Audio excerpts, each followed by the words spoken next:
Bonjour, une petite vidéo aujourd'hui sur comment changer son capteur de température d'eau quand il fait défaut. Alors sur la mienne, sur une Golf 4 de 2001, 1,6 litre essence, j'avais ce petit problème là où ma température d'eau, qui est ici, soit l'aiguille ne décollait pas,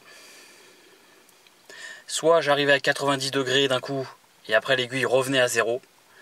Donc ça c'est signe que le capteur de température d'eau est complètement HS.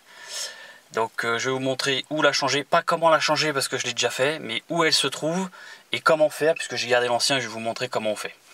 Alors déjà je vais vous montrer où se trouve le capteur de température d'eau, au cas où vous ne le savez pas, sur une Golf 4.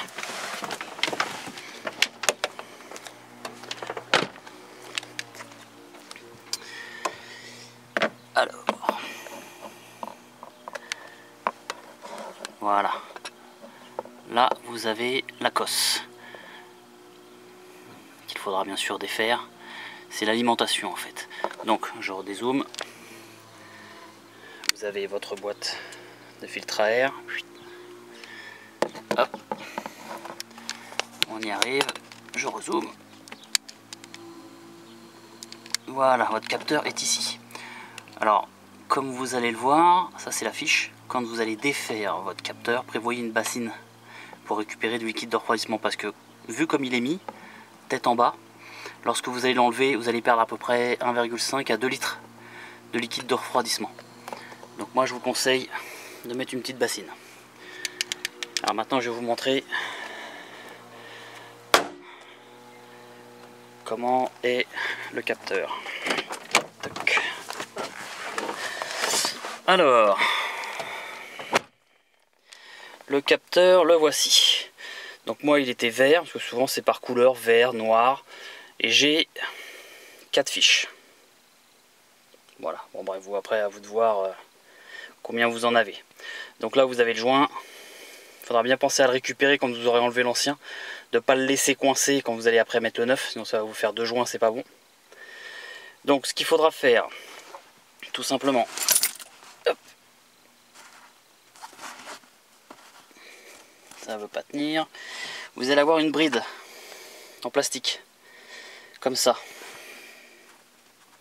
Donc il faudra tout simplement prendre une pince, vous retirez ça, et vous aurez juste à retirer votre capteur. Là l'eau va couler bien entendu, donc je vous ai dit de mettre une bassine. Et après pour remettre, vous faites dans le sens inverse. Vous remettez votre capteur. Le plus chiant, j'ai fait ça rapidement, hein, mais le plus chiant, en fait, c'est comme on n'a pas beaucoup d'accès, parce qu'il y a pas mal de fils, sauf si vous enlevez les fils et là vous avez plein d'accès, mais ça va être de remettre la bride bien comme il faut, dans les deux fentes, pour que ça soit bien coincé.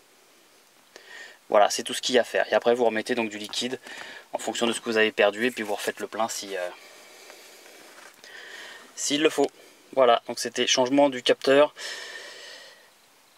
Capteur, je vous montre même la référence. Je sais même pas si c'est une référence ça. Non, ça doit pas être une référence. Je vais vous montrer la boîte, ça sera mieux. Donc la boîte. Voilà. Made in Italy. Donc ça m'a coûté 26 €. Je sais que sur les sites style Oscaro et tout ça, c'est encore même moins cher, c'est 9 €. Bon, moi je la voulais tout de suite. Chez Volkswagen, c'est 58 €. Et là, j'étais chez APS. Bon, bref, je fais pas de la pub, mais 26 €. Et si vous avez le temps, bah, vous commandez sur Oscaro et la pièce, je crois qu'elle est à 9 €, 10 €. Voilà.